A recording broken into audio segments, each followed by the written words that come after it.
Assalamu alaikum dear viewers, I want to talk about two incidents. One of these two incidents is about two leaders of BNP. One is advocate Fasler Raman and the other is barrister Raman Farhana. There may be no similarity between these two incidents at first glance, but I find a similarity again. Advocate Fasler Raman is the advisor to the BNP chairperson and barrister Raman Farhana is the BNP's co-international affairs secretary. What happened in the two cases? A mob has been seen in front of advocate Fasler Raman's house since midnight last night. But there are not that many people in the mob. These 7, 8, 9, 10 people cannot be more than them.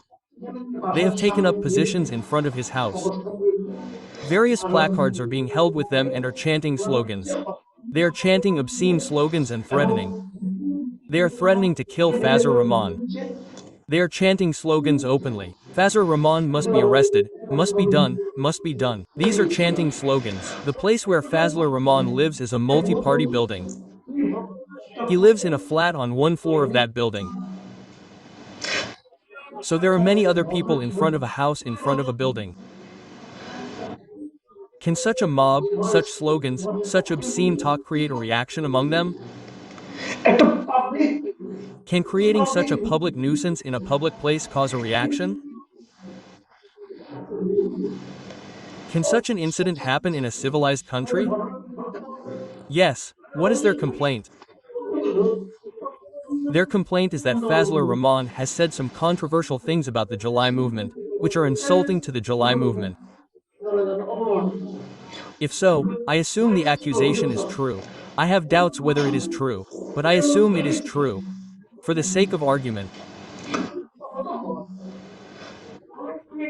Even if it is true, is it proper to go in front of his residence and raise such slogans?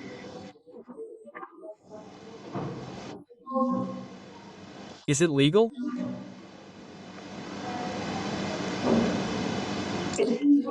How is it possible to do this? The police have gone, the army has gone, but it has not been possible to remove them. No action has been taken against them. That is why Fasler Raman Sahib said that later in the afternoon, when he went to court, he is a lawyer in the court, a Supreme Court lawyer, his wife is also a Supreme Court lawyer. They held a press conference and complained. He said that alcohol was produced for the purpose of killing him in front of his house and he wanted his life to be safe. Is this a state's job? Is it the government's job to encourage such a thing?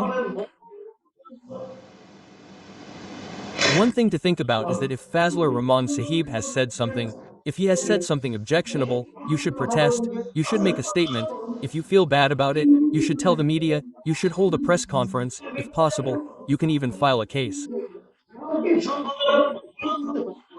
There is no problem if Fasler Raman Sahib's words are for the people. If the people are insulted, a movement is insulted, the constitution is violated or something else.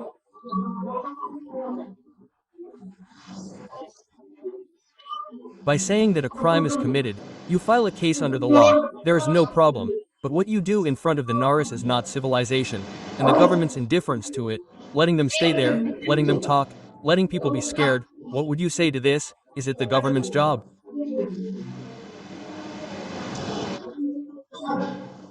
Did they go to the government to be indifferent like this? We say, I want to say with responsibility. I think that the government can exclude all the mobs that have happened here, to suppress any mob or to take punishment against the perpetrators. In all the remaining cases, the government is far from taking any action. Rather, why do you think that they have indulged in this indulgence? Faz has said so many things about all the things that Faz has said, but his party has also reacted. His party, BNP, has shown him a showdown. Fasler Raman has held a press conference and said that he will respond if he responds. Will the party take action against him or not? Let's say that the party took action against him for the sake of argument. Let's say that he is a criminal. Even then, can you create such a thing? Similarly, I repeat what I wanted to say about Raman Farhana. Raman Farhana went to the election commission yesterday. There was a hearing about the redemarcation of their constituency boundaries.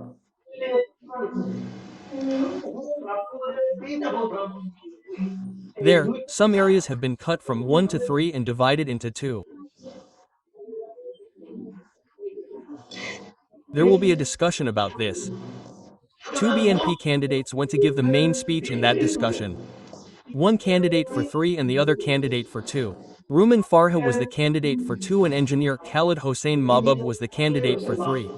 None of them have become candidates, but the BNP thinks that they can be candidates. I can say that they are potential candidates. There was a fight between them, arguing with each other. In the meantime, an NCP leader. I saw a video of Raman Farhana talking to the NC and pulling her Raman Farhana by her clothes. It was taken from above in a video by Protom Allo. I saw a scuffle about it and what Raman Farhana said that in the last 15 what didn't happen in the year is that almost an attempt was made to push me away. The BNP leaders and activists for whom I fought for 15 years pushed me away. Rana first blamed BNP for the responsibility. If BNP had a role, I don't know for sure, but from what we saw in the video, it seemed like someone from NCP. I heard in various ways that NCB has accused Raman Farhana of killing her supporters or NC leaders.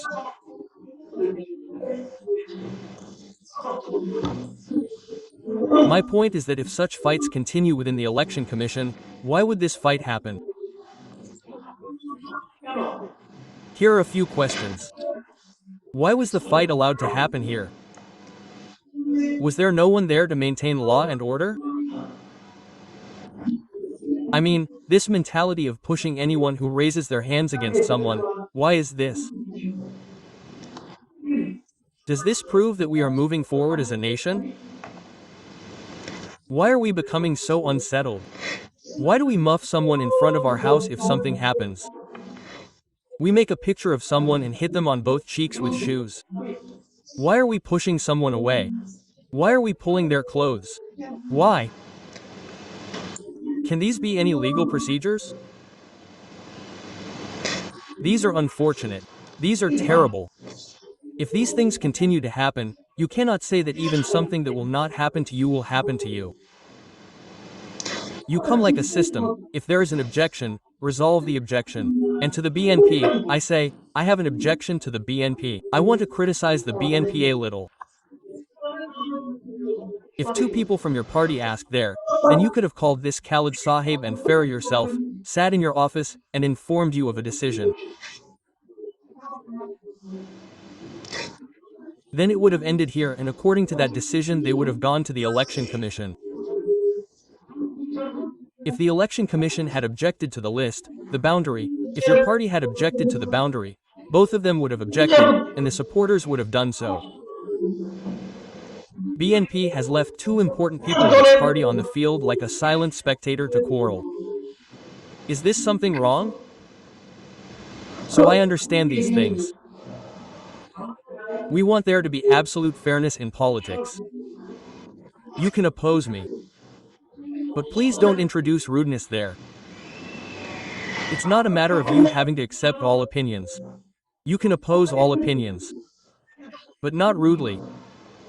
Look, Hasina has fallen. Sheikh Hasina has fallen. But there was no systematic thing there. That was a continuous revolution. Revolutions don't happen every day. If you start living your daily life in the same way that you behaved against the tyranny every day, then that is called chaos. That is not called revolution. Chaos must be eliminated. It is the responsibility of the state to stop chaos. It is the responsibility of the government to stop it. If it cannot, the government's failure will come to the fore. And this will not be appreciated by anyone in the whole world. Dear viewers, that is all for now. Allah preserve.